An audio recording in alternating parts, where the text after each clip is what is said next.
Bud Not Buddy by Christopher Paul Curtis, Chapter 14.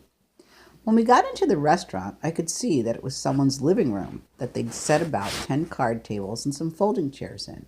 Every table but one was filled, and there was 5 or 6 people standing in the doorway waiting to sit down. We said, "Excuse us," and walked right past. Then the smell of the place got into my nose, and I could tell why folks were lining up to get in. I closed my eyes and took in a big snort of air. It was like someone took an old pot and poured about 100 gallons of hot apple cider and 100 gallons of hot coffee into it. Then stirred 8 or 9 sweet potato pies, crusts and all, into that. Then let 6 big steamy meatloaves float on top of all of that. Then threw in a couple of handfuls of smashed potatoes. Then boiled the whole thing on high. This must be exactly how heaven smells. I could tell by the smell that Mr. Jimmy was telling the truth when he said this was the best restaurant in Grand Rapids. Shucks, I've never eaten in one before, but I'd say this was the best restaurant in the world. I opened my eyes because the smell was starting to get me dizzy. On the other side of the room, Herman E. Calloway was sitting at a table with Mr. Jimmy and a woman. Steady Eddie pointed at the only empty table, one that had a sign saying "Reserved NBC" on top of it, and said, "That's where we're at, over there, bud. NBC stands for Nobody But Calloway. Mr. C changes the name of the band so much that no one could keep up with the new name, so they call us NBC so they don't have to change the sign." Before I could sit down with them, Mr. Jimmy saw us and said, "Here they are," and pointed at me and waved for me to come over to their table. Shucks, I'd rather sit with the band than with Herman E. Calloway. It would be hard to have a good time eating if you looked up and saw him every time you took a bite. The thug said, "Remember what I said," and pointed at the top of his head and acted like he was smacking some kisses. I walked to the other table. Mr. Jimmy said, "Bud, this here's Miss Thomas. She's our vocal stylist." She could tell I didn't know what that meant, so she said, "I'm the singer, honey." I said, "Pleased to meet you, ma'am." She laughed and stuck her hand out for me to shake. There were about 9 diamond rings on just her right hand. She said, "Oh, my, a gentleman. I'm pleased to make your acquaintance as well." Then she took all those ringed-up fingers and rubbed them across my cheek, held my chin, and said, "Come here, child," and pulled my face up close to hers. Uh-oh. I twisted up my face to get ready for a kiss, but instead she looked real close at me and said, "What's this, baby?" She rubbed her fingers over a couple of sting spots that I'd been scratching. For a second I was going to tell her they were vampire bites, but something told me to tell the truth this time. I said, "That's just some hornet stings, ma'am. I got bit up when the Amoses locked me in their shed." It was her turn to twist her face up. "When? Who locked you up in what shed?" "They were the people the home was paying to look after me. I got bit by their fish head guards." I showed the woman the bite on my hand. I was surprised to see it was puffing out from pus. "My Lord," she said, "Herman, this child's hand is infected. None of you men noticed how it looks?" Herman E. Calloway said, "Talk to James. Far as I know, he's the only one who looked at the kid." Mr. Jimmy said, "Well, Grace, to be truthful, I did think the boy's face was a little swole up, but you know how dark it is in the cabin, and by God, there are some folks who just naturally have lopsided heads." She said, "Dark or not, even blind Lemon Jefferson could see something's wrong with this baby's eye. What happened here, Bud?" She touched underneath my eye as light as a feather. I said, "Well, ma'am, Todd Amos woke me up by shoving a pencil up my nose all the way to the R, and when I went to punch him, I slapped him instead, and it left a big welt on his cheek, so we put up our dukes and went at it. And he didn't take long before I knew I couldn't whip him, so I just curled up and fell down." I looked at Herman E. Calloway to make sure he was listening to the next part. I wanted to let him know that even though he was real mean, our minds thought about things in the exact same way. I said, "I fell down, ma'am, 'cause the Lord give me the good sense to know when enough is enough." He acted like he didn't hear, so I kept talking to Miss Thomas. Then Mrs. Amos came, and I could tell they'd gone through my suitcase even though they promised they wouldn't, and she locked me up in a shed where those hornets and fish head guards got a hold of me. Miss Thomas looked like this was some real amazing news. Herman E. Calloway said, "Sounds like a case of diarrhea of the mouth and constipation of the brain." Miss Thomas gave him a dirty look and said, "You said the home, Bud. What kind of home? Where's your mama?" I said, "She died 4 years ago, ma'am." She put her hand on my shoulder and said, "I'm sorry, sweetheart. How about your daddy? Do you know where he's at?" I said, "Yes, ma'am." She said, "Where is he, honey?" I pointed dead at Herman E. Calloway's big belly again and said, "That's him right there." Miss Thomas looked like she wanted to smile, but she said, "Now, Bud, I've only known you for a couple of minutes, but I can tell your mama did a fine job of raising you. I can see you've had a good, proper upbringing, so I'm kind of surprised that you're pointing like that." She was right. I brought my finger down. I said, "I'm sorry, ma'am." She said, "That's fine, but it wasn't me who got pointed at." I told Herman E. Calloway, "I'm sorry, sir, but I didn't mean it." She smiled and said, "That's better. We all make mistakes. You know what, Bud? You look like you could use a good meal. So why don't you sit right there and join us?" She pointed a ring-covered finger at the empty chair direct across from him. "Shucks, how could anyone enjoy their food with Herman E. Calloway staring back at you?" But maybe my luck was starting to change. As soon as I sat down, Herman E. Calloway picked up his coffee cup and said, "If you'll excuse me, this is about where I came in," and walked over to where the band was sitting. He told them, "All right, someone's got to give me their seat and go sit with James and Miss Grace and, oh, and my son." For a second, it looked like a stampede of dusky devastators of the Depression. They all jumped up at once and started heading for our table.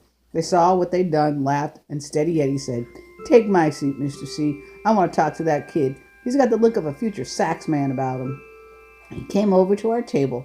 Miss Thomas asked me, "Do you mind if I order your supper, Bud?" I said, "No, ma'am. I couldn't believe you got to order what you wanted. I thought you just sat down and they'd bring you whatever was on the stove." A woman came up to the table. She said, "Y'all ready, Miss Thomas?" Miss Thomas said, "We sure are, Tyler."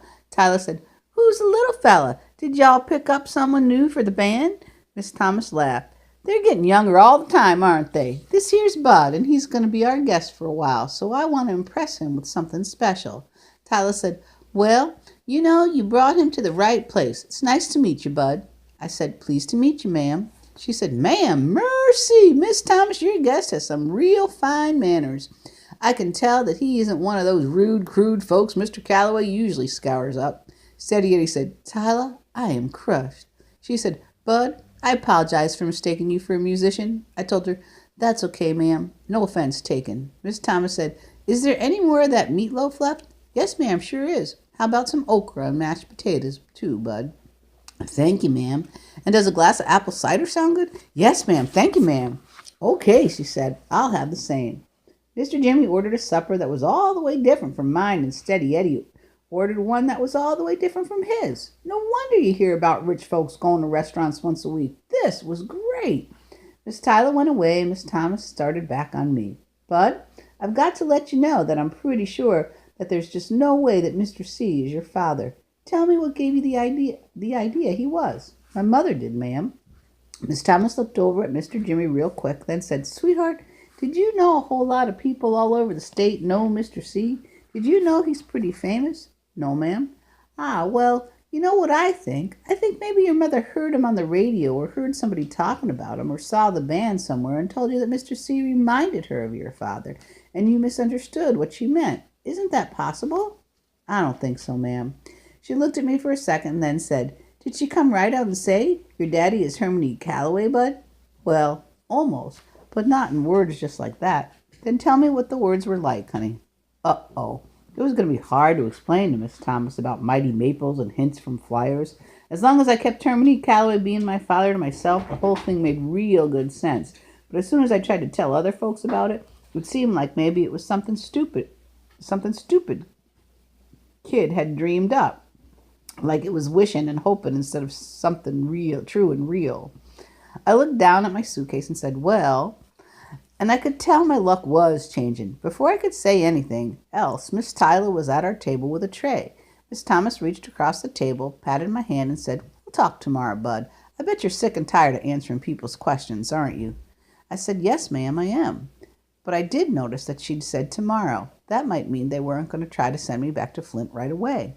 Miss Tyler said, "Miss Thomas," and set a plate in front of her. Then said, "Mr. Jimmy," and gave him some food too. Then said, "Steady," and put his plate down so that it rattled a little. Then said, "And finally, the young gentleman," and put a plate crammed with food in front of me. It was the best meal I'd ever had. And when it was done, Miss Tyler brought me a dessert she called "on the house." It was a piece of warm sweet potato pie with some white fluffy stuff called whipped cream swapped all over the top. After I shoved the last crumbs of pie in my mouth and scraped up the last little dribbles of whipped cream, I looked around at the people at my table, and I couldn't help breaking out in a smile. I didn't see it before, but now that I looked, I could tell that Miss Thomas must be the most beautiful woman in the world. When she talked, she moved her hands and her fingers around, and the lights from the ceiling and from the little candle on the table would bounce off all them diamonds and spark up in your eyes and make you feel like you'd been hit with some kind of magic fairy dust. Then you couldn't help but smile. All the while she'd hum too, but hum doesn't seem like it's the right word for what she was doing.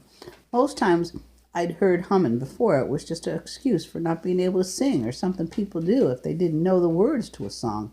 That doesn't fit the sound Miss Thomas was making. You couldn't help but look up and wonder if this was a real human being that was making these sounds. What her humming reminded me most of was that feeling you get when you walk barefoot on a railroad track, and for a long time before you can see it, you can feel the train coming right through the bottoms of your feet. Her humming started slow and easy at first, but then, just like you could feel that train shaking from somewhere far off, after a while Miss Thomas's humming made you feel like something big and strong was passing right by you, and everything on you was getting rattly and shaky and about to get shook loose. It made you want to drop your fork and grab hold of something solid. From hearing just this little bit of humming, I could understand why Mr. Jimmy didn't call her a singer. Singer wasn't a big enough word to take in the kind of music that was jumping out of Miss Thomas's chest. And I didn't notice before how funny Mr. Jimmy was. The stories he was telling about traveling around the country with Hermione Calloway had us all laughing so much that even the noisy people at all the tables near ours quit eating and were busting their guts and throwing their 2 cents into the stories. The only table that was quiet was where the dusky devastators were sitting. It seemed like Hermione Calloway could make it so you just wanted to sit and watch your hands with a sad look on your face. End part 1.